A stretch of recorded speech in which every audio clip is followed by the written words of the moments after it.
Anna-Karin Dahlberg heter jag och jag är forskare i miljökemi här på Sveriges lantbruksuniversitet. Jag och mina forskarkollegor vi arbetar med att studera spridning av miljögifter ifrån fiberbankar som ligger på havs-, sjö- och älvbottnar i Sverige.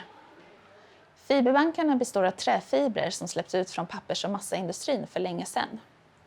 Fiberbankarna som har undersökt hittills uppskattas ha en volym som motsvarar 30 stycken Globenarenor. Men många områden återstår att undersöka, så troligtvis är volymen mycket större än så.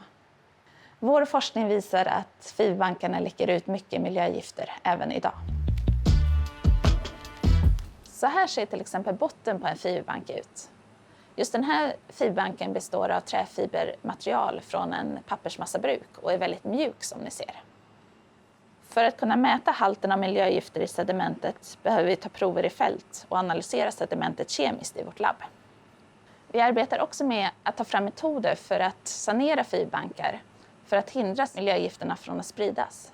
Bland annat testar vi olika material för att täcka över fiberbankarna som ett alternativ för att gräva upp fiberbankarna och lägga dem på deponi.